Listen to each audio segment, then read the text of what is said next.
네, 이 시간 우리 새 노래를 부르다라는 제목으로 하나님의 말씀, 요한계시록의 말씀을 이어가고자 합니다. 그 전에 잠깐 저희가 이제 보고 겸 내용을 살짝 말씀드리려고 하는데요. 토요일마다 저희가 생명의 삶 이렇게 나누고 이렇게 듣고 있는데 아직 이제 장주하나 안 그러면 기마음이나 좀 어린 부분이어가지고요. 제가 생각하기에는 3학년 후반부나 4학년부터 이제 생명의 삶을 아이들 시작하려고 계획했었는데 지금 3명의 친구가 이제 4학년, 5학년, 6학년이기 때문에 계속해서 이어가면서 하고 있습니다. 그런 부분들 또한 저녁에 모여서 또한 같이 기도하는 부분들도 있고 또한 이렇게 자라가는 부분들도 있음을 알려드립니다. 또한 저희가 연합 캠프 가운데 함께 참여했는데요. 지금 이 교회는 정황동에 있는 이제 한가족 교회인데 작년에도 한번 이렇게 얘기를 해주셨고 올해도 또한 시간이 허락되어서 이번에 같이 연합해서 준비를 하였습니다. 물론 장소와 또한 많은 부분들을 한가족교회에서 후원하시고 또한 섬겨주셨고요.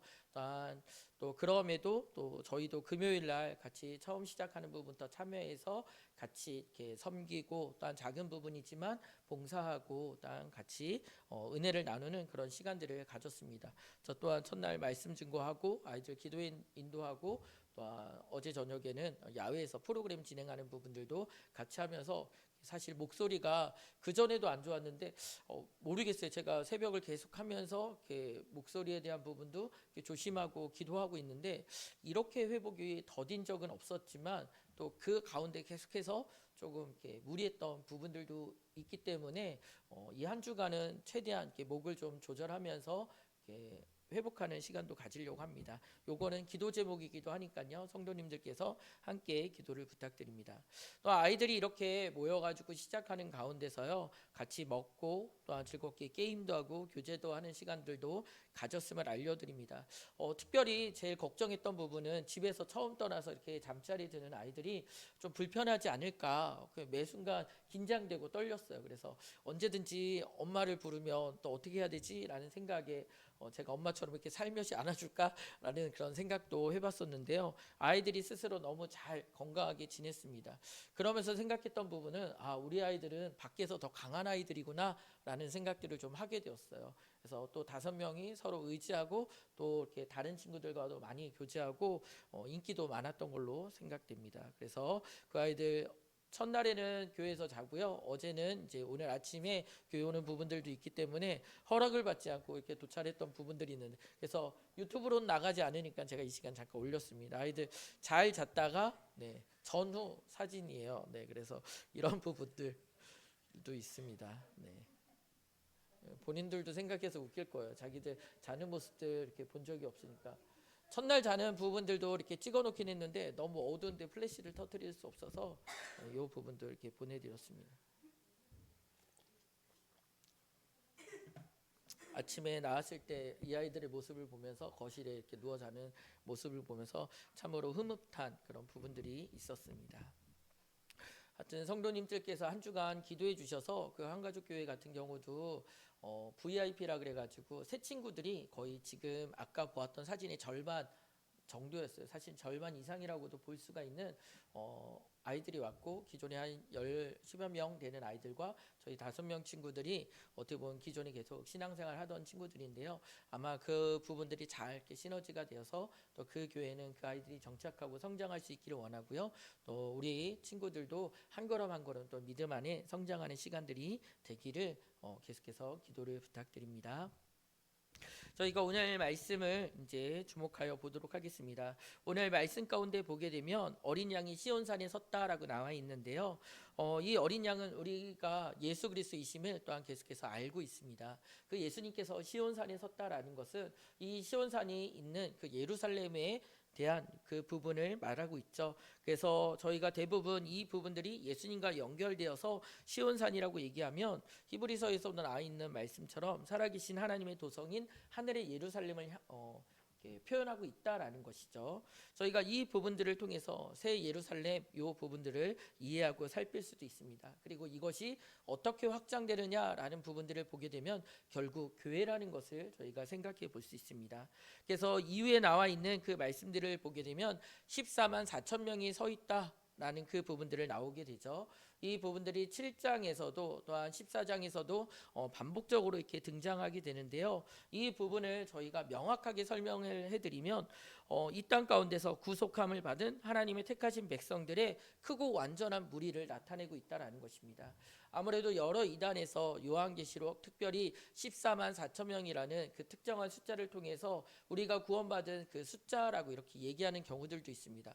그런데 그러한 부분들을 저희가 상징적인 부분 또한 그 의미를 생각해 보면 12이라는 그 숫자는 바로 이스라엘이 12지파 또한 신약의 12사도를 나타내고 있고요. 또 앞서서 24장로도 그러한 개념으로 저희가 살펴볼 수 있을 것입니다.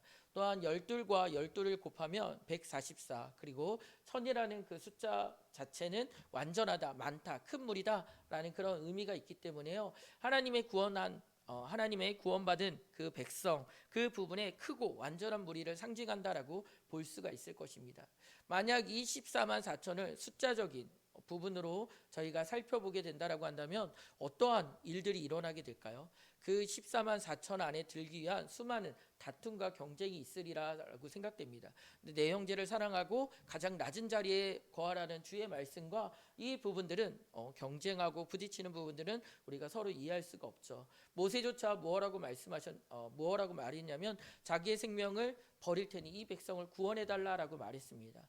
교회는 누군가 이기고 짓밟고 그 숫자 아래 들어가는 것이 교회의 참된 모습이 아닙니다. 가장 낮은 자리에서 먼저 된 자가 가장 낮은 자처럼 다른 이들을 섬기고 사랑하고 품는 그런 모습이라는 것이죠.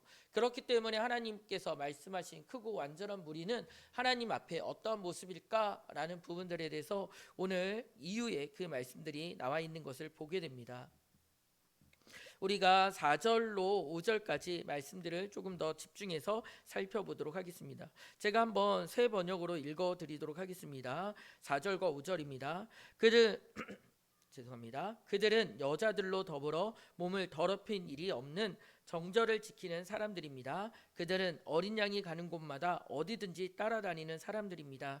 그들은 사랑 가운데서 하나님과 어린 양에게 드리는 첫 열매로 속량을 받았습니다.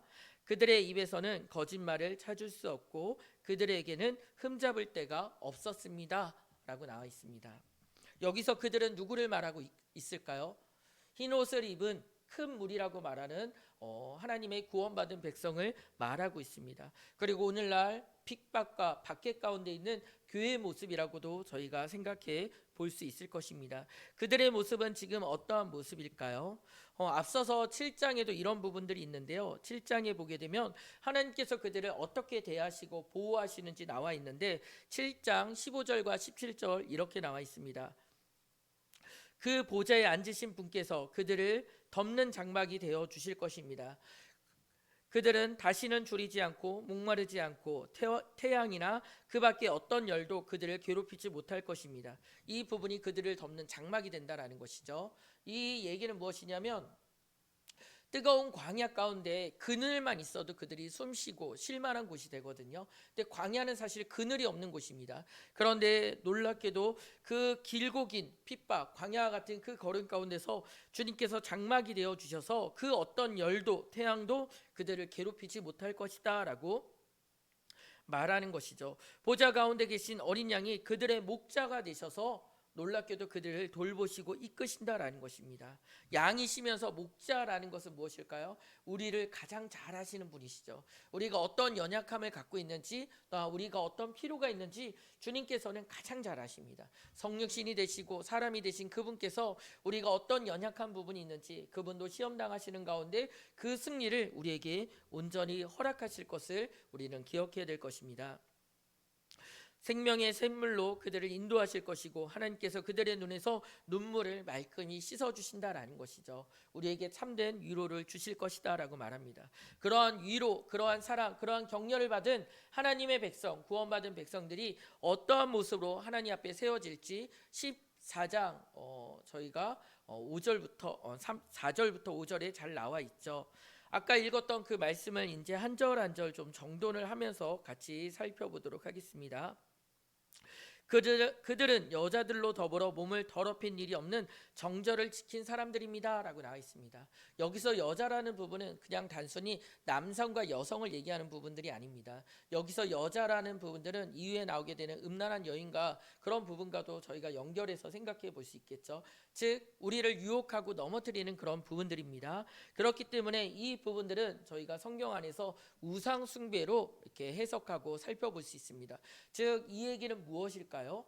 하나님의 말씀 가운데 우상 숭배하지 않는 하나님 앞에서 정절을 지킨 거룩한 백성, 순결한 백성으로 나아가게 된다라는 것이죠. 놀랍게도 크고 흰 무리 14만 4천 명을 7장에서 무엇라고 표현했냐면 순결하다라고 표현했습니다. 순결하다라는 것은 그들이 깨끗하다, 거룩하다라는 의미죠. 어떻게 깨끗하고 거룩하게 될 수 있을까라고 보게 되면 하나님의 은혜와 능력 가운데 그 일들을 행하게 되는데요. 바로 정절을 지키고 믿음을 지키고 오직 하나님만을 향하여 섬겼던 그 큰 무리를 하나님께서 뭐라고 말씀하시냐면 정절을 지킨 여인과 같다라고 이렇게 표현하고 있는 것입니다.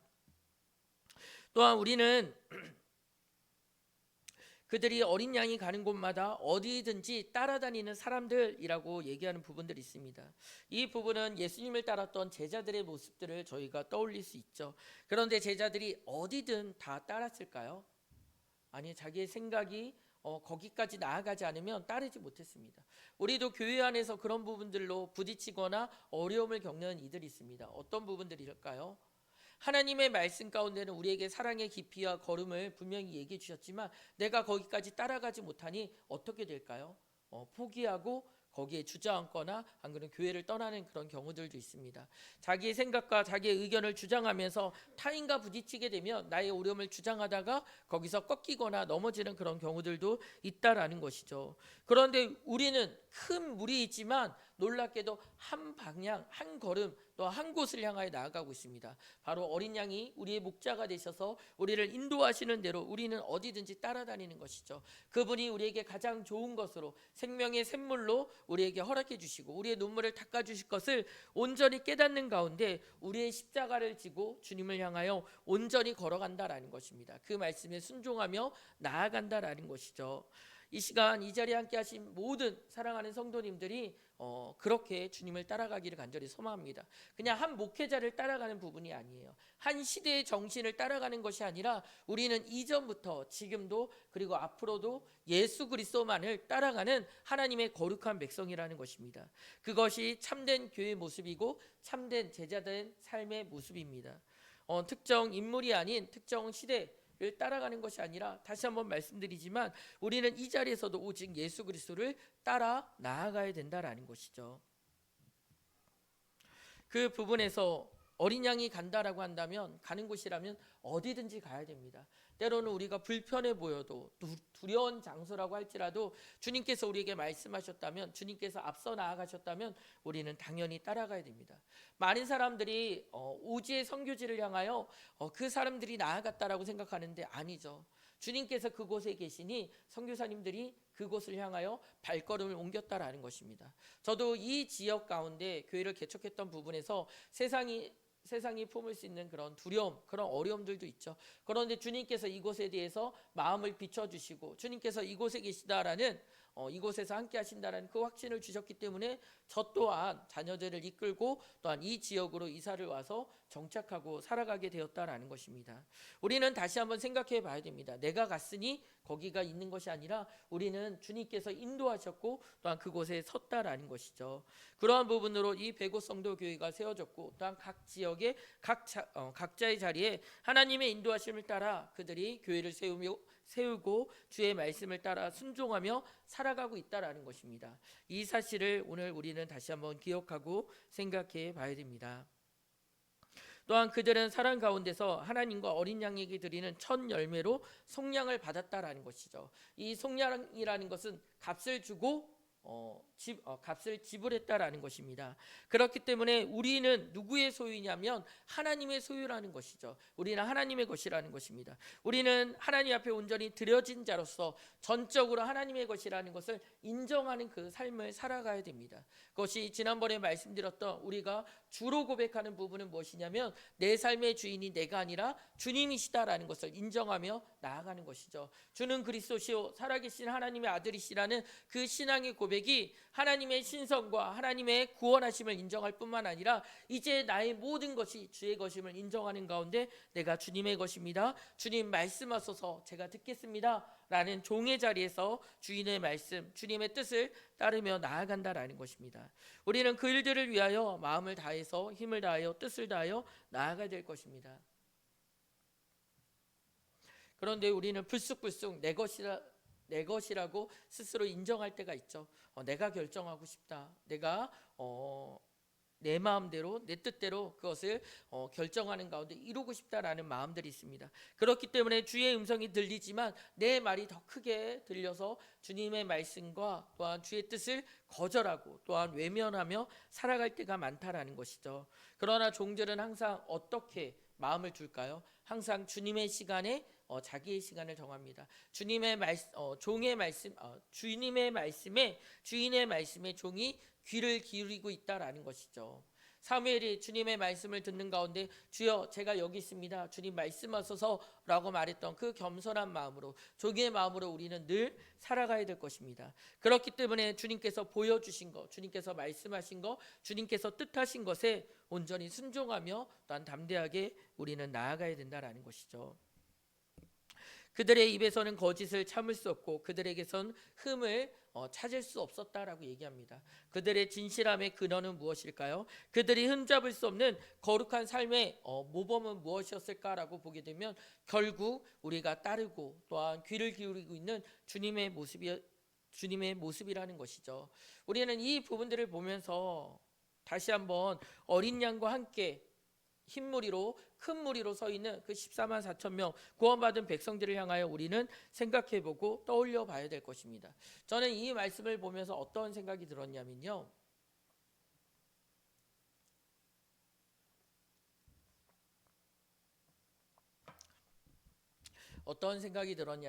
어린 양과 이 흰 옷을 입은 무리가 따로 떼어질 수 없다라는 생각을 하게 되었습니다.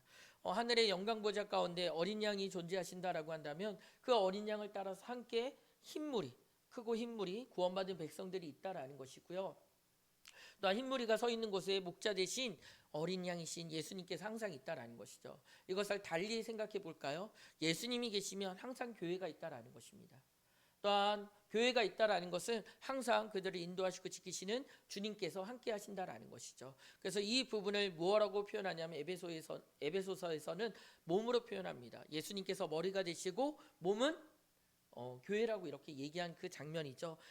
따로 떼어서 생각할 수 없는 그런 부분들입니다. 그런데 우리는 항상 이것을 따로 생각할 때가 있습니다. 주님은 주님이시고 교회는 교회다라고 생각하는 그런 부분들이 있습니다. 근데 우리는 항상 예수님과 교회를 함께 생각해야 됩니다.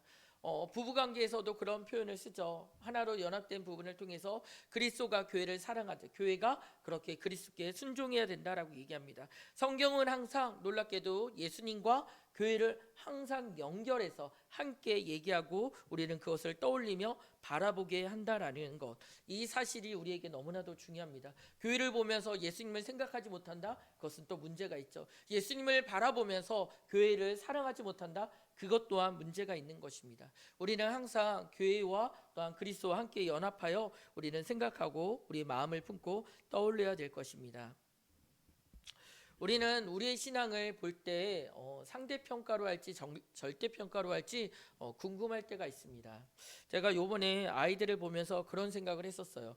저희 기준 안에서는 처음 신앙생활한 친구들도 있고 아직 어린 친구들도 있기 때문에 이번 캠프에 얼만큼 잘 적응할까 걱정스러운 마음도 있었습니다. 또한 그 부분을 놓고 또한 기도하기도 했죠.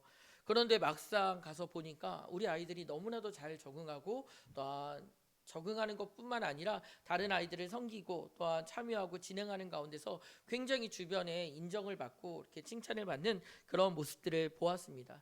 마음 한편으로는 크게 흐뭇하기도 했고요. 또한 이 아이들이 세상 가운데서 이렇게 연합 가운데 있다 보니까 그 안에서 또한 하나님께서 이렇게 드러내시고 또한 그 아이들의 어떻게 보면 그 중심 정말 같이 있을 때 드러나는 그런 부분들도 이렇게 보여주시는 그런 시간이기도 했었습니다. 그런데 우리 어른들도 한번 그 부분들을 한번 비춰서 생각해 보기를 원합니다. 만약 14만 4천 그 4천 명이라는 그 숫자적인 부분을 생각해 보면 상대적일 수밖에 없어요. 저 사람보다 내가 더 나을까 말까 이런 부분들이죠. 그런데 우리는 항상 기준이 무엇이냐면 예수 그리스도의 장성한 분량입니다. 우리의 신앙의 기준, 우리의 거룩함, 우리가 하나님 앞에 흠이 없다라는 부분은 결국 예수님을 따라가는 부분들이거든요. 예수님을 따르고 있는데 우리는 이전의 모습으로 따르는 것이 아니라 예수님을 따르면서 우리는 예수님과 동일한 모습으로 따라가기를 애쓴다라는 것이죠. 또한 우리는 다시 한번 생각해 보면 예수님의 그 말씀을 순종하면서 그 말씀을 계속해서 애쓰고 나아가면서 우리의 실력이 어디로 나아가야 되냐면 예수 그리스도의 장성한 분량까지 성숙하며 성장하며 나아가야 된다라는 것입니다. 이전에 대학교 시험을 보게 되면 실력은 안 되는데 정원 미달로 들어가는 그런 케이스들도 있었다라고 얘기를 들었습니다. 그런데 주님께서 말씀하신 구원받은 백성은 어떤 모습이냐면 마지막 때 흰옷을 입은 크고 또한 강력한 구원받은 백성은 하나님께서 주님께서 말씀하시는 그 모습 그대로 우리는 서게 된다라는 것이죠. 이 땅 가운데 우리는 그 일들을 위하여 애쓰며 나아가야 됩니다. 우리는 단순히 이 땅 가운데서 저 사람보다 내가 좀 낫다라는 그런 상대평가적인 개념으로 우리 신앙생활을 해서는 안 된다라는 것이죠. 저 사람보다 나는 조금 더 나으니까 난 괜찮아. 하나님께서 보시기에 나는 괜찮을 거야 라고 생각해서는 안 된다라는 것입니다. 우리는 계속해서 요한계시록에 나와 있는 그 박해의 시대 가운데 하나님의 보호와 구속과 은혜를 받았던 사람들의 모습이 어떠했는지 다시 한번 되새기며 그들이 어떠한 마음으로 주님 앞에 순종하며 나아갔고 그들이 어떠한 마음으로 주님의 인도하심을 따라가며 나아갔는지 어떻게 그들이 입술과 또한 그 마음을 지키며 거룩한 삶으로 나아갔는지 우리는 계속해서 도전을 받아야 된다라는 것이죠. 우리는 어찌 보면 한참 멀었다라는 생각도 들지만 또한 그리 멀지 않았다라는 생각도 듭니다. 주님께서 우리와 함께 하시면 주님께서 우리를 도와주시면 우리도 그러한 일들을 행하고 또한 순종할 수 있다라는 것이죠. 저도 이제 개척 2년 차 저희가 온전히 주일학교를 이렇게 몇 번 세워보려고 하다가 이제 목장의 개념으로 토요일 날 모임도 하고 또 이렇게 연합하는 그런 부분들도 있는데요. 그 시간이 지난 2년이라는 시간 동안 이렇게 잘 드러나지 않았는데 아이들을 통해서 이번에 한번 드러난 것 같아요. 이 시간들 또한 주님 앞에 드렸던 예배 또한 말씀 이 부분들이 조금씩 쌓여가서 이 정도 지금 그 아이들이 변화되고 하나님 앞에 나아가고 있구나라는 생각들을 하게 되었습니다. 그러면서 저는 개인적으로 큰 도전을 받고 더욱더 힘내며 나아가야 된다라고 생각했습니다. 아이들은 사실 표현을 즉각적으로 하고 직선적으로 하기 때문에 그 아이들의 변화는 이런 기회가 있을 때 캐치할 수 있습니다. 그런데 어른들은 쉽지가 않은 것 같아요. 저도 마찬가지죠. 제가 10년이 되든 20년이 되든 사실 제 마음을 누군가에게 성장하고 나서 쉽게 표현하기가 어려운 부분들도 있습니다. 사실 어른들은 잘 감추면서 이렇게 미묘하게 이렇게 숨길 수 있는 그런 부분들이 있죠. 애들은 말씀할 때 잘 안 들으면 막 이렇게 퍼지기도 하고 막 뒹굴기도 하고 처음 교회 온 아이 중에 한 명이 6학년이었는데 그 아이가 막 이렇게 장난치기도 한 그 모습들이 있었습니다. 근데 어른들은 처음 교회 와도 그 모습과 그 태도가 흐트러지지 않아요. 왜 그럼 자신이 그 부분이 노출될까봐 그냥 티가 나지 않습니다. 근데 그 마음에서는 온갖 일들이 다 일어나는 그런 경우들도 있다라는 것이죠. 자, 우리는 생각해 봐야 됩니다. 사람은 미처 알 수 없지만 누구는 다 아실까요? 하나님은 아신다라는 것이죠. 우리가 거룩하고 구원받은 백성으로 큰 무리에 속하기를 원한다라고 한다면 나는 그 모습 그대로 살아가고 있는지 우리는 스스로 점검을 해봐야 된다라는 것이죠. 이 부분들을 해보고 스스로 체크할 수 있는 기회가 있습니다. 이렇게 예배의 자리에서 하나님 앞에 온전히 예배하는 그 시간뿐만 아니라 세상 가운데 그리고 믿는 자들과 함께 연합하는 장소에서 우리의 신앙, 우리의 믿음, 우리의 삶이 드러날 수 있다라는 것이죠. 예전에 그런 일들도 있었다라고 해요. 이렇게 목회자들이 모이는 가운데 있었는데 예습성이 나와가지고 순간 이렇게 비속어가 이렇게 튀어나오거나 그런 부분들이 있었다라고 합니다. 차가 이렇게 가다가 앞지르게 하면 왜 갑자기 툭 튀어나오는 그런 말들 있죠. 그런 부분들이 우리 안에 어찌 보면 숨겨진 그런 본성이고 우리의 마음일 수도 있습니다. 그런데 정말 우리의 성품이 하나님 주님의 인도하심을 따라 우리가 나아가게 된다라고 한다면 때로는 그렇게 놀랄 일에도 주님, 우리 아이들은 엄마 아빠를 많이 찾잖아요. 근데 우리는 그 가운데 주님, 때로는 우리 앞에 너무나도 어려운 그 순간이 있는데 주님 도와주십시오라고 기도할 수도 있고요. 또한 위험에 벗어났을 때 주님께 감사할 수도 있습니다. 그리고 지금 내 뜻과 계획대로 되지 않는다라고 하더라도 주님께서 우리와 함께 하시니 또한 나를 선한 길로 인도하실 것을 믿고 우리가 담대하게 나아갈 수도 있다라는 것이죠. 이제 우리는 이 예배 자리에 머무르는 것이 아니라 주님께서 다시 오실 그때까지 주님을 따르고 주님과 함께하며 주님의 말씀에 귀를 기울이는 하나님의 거룩한 백성입니다. 큰 무리에 속한 자들입니다. 그렇다라고 한다면 이제 우리의 일상과 삶에서도 주님을 따르고 세상이 우리를 통하여 주님을 온전히 알 수 있도록 주님 앞에 나아가는 그런 시간들, 그런 삶들을 살아가야 될 것입니다. 그 모습 그대로 우리가 살 수 있기를 우리 시간 함께 기도하며 한 걸음 나아가도록 하겠습니다. 함께 기도 올리도록 하겠습니다.